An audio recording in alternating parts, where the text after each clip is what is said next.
बच्चों आज हम लोग वृत्त के बारे में पढ़ेंगे और आज समझेंगे कि वृत्त क्या होता है ना। वृत्त की त्रिज्या क्या होता है, व्यास क्या होता है, वृत्त की जीवा क्या है, दीर्घवृत्त खंड क्या है, लघु वृत्त खंड क्या है, त्रिज्यिक खंड क्या है, लघु त्रिज्यिक खंड क्या है ना।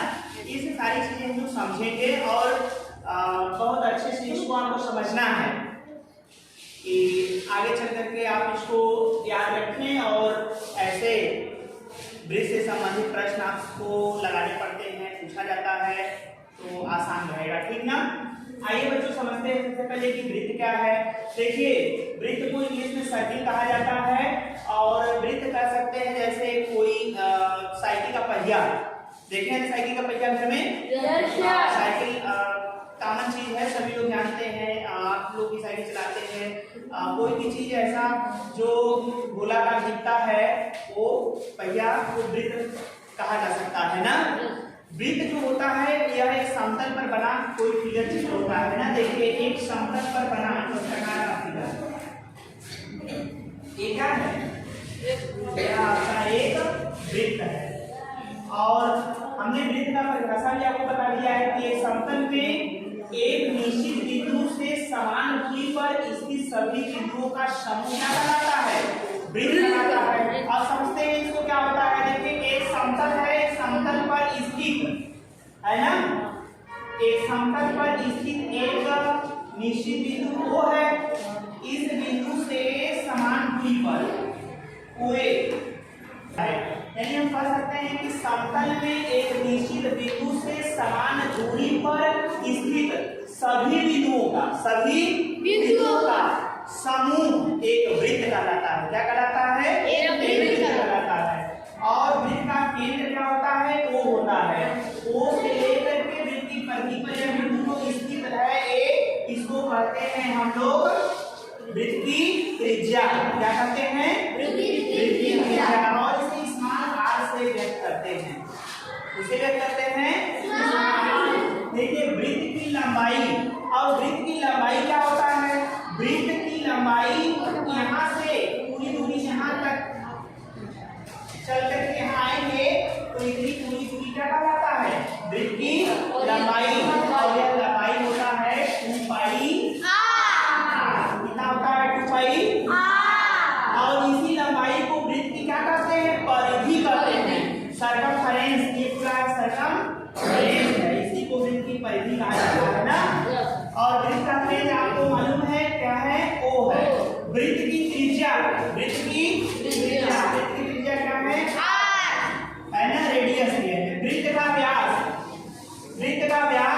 वृत्त की त्रिज्या का क्या होता है, 2 गुना होता है, यानी 2 गुणे त्रिज्या। वृत्त का जो व्यास होता है वो त्रिज्या का 2 गुना होता है, यानी ये हो जाएगा 2 गुणे 8। त्रिज्या का मान कितना है, 8 है ना। तो इसको हम लोग कह सकते हैं कि वृत्त का व्यास कितना होता है, 2r। ये हमारा डायमीटर है, कितना होगा 2r। तो इसको वृत्त का व्यास लिख सकते हैं 2r। वृत्त की जीवा, वृत्त की परिधि पर स्थित 2 बिंदुओं को मिलाने वाली रेखाखंड को वृत्त की जीवा कहते हैं। क्या कहते हैं, जीवा। वृत्त की परिधि पर स्थित 2 बिंदुओं को मिलाने वाली रेखाखंड, यह एक रेखा है, B है। इस रेखाखंड को अगर हम A बिंदु से B को मिला दें तो हमें क्या प्राप्त होता है, जीवा। वही हमारा क्या कहलाता है, जीवा। तो यहाँ हम कह सकते हैं वृत्त की जीवा AB होगी। हम ऐसे तीन द्वारा इसको दिखा सकते हैं, ऐसे सीधी पाई यूज करके ना, ऐसे वृत्त की जीवा। और वृत्त की चाप क्या होती है, वृत्त पर स्थित 2 बिंदु, वृत्त पर स्थित 2 बिंदु के बीच की दूरी, यहाँ से लेकर के यहाँ तक की जो दूरी होती है इसे क्या कहते हैं, इसे कहा जाता है वृत्त का चाप। और ये हमारा चाप है AB, हम इसे प्रकट करते हैं ऐसे लिख करके। बस हो गए बच्चों, यस सर। चलिए वृत्तखंड, अब वृत्तखंड समझते हैं। क्या समझते हैं, वृत्तखंड। वृत्तखंड क्या होता है, देखिए वृत्त की जीवा द्वारा वृत्त को 2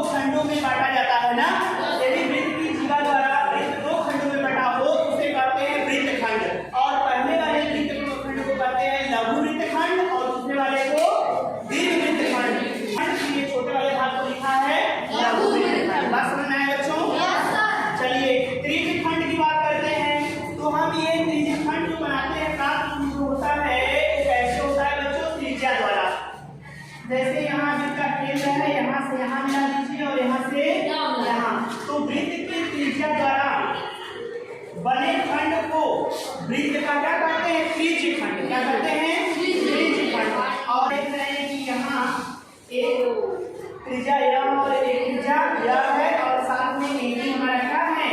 चाप। तो दो त्रिज्याओं और एक चाप से बने हुए भाग को हम क्या कहेंगे? त्रिज्य खंड कहेंगे। और यह हमारा लघु त्रिज्य खंड होगा। यह क्या होगा? इसलिए ये दीर्घ खंड होगा।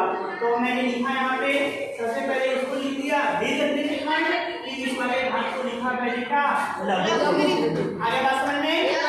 चलिए, इस प्रकार से आप लोगों ने देखा कि वृत्त क्या है, वृत्त की परिधि क्या है, वृत्त की अच्छा एक चीज बताइए, वृत्त की सबसे बड़ी जीवा क्या होती है?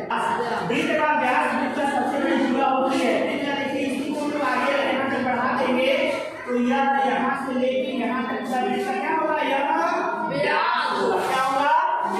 व्यास होगा। और वृत्त की सबसे बड़ी जीवा वृत्त का व्यास होता है। कोई पूछे तो आप ये बताएंगे ना? बस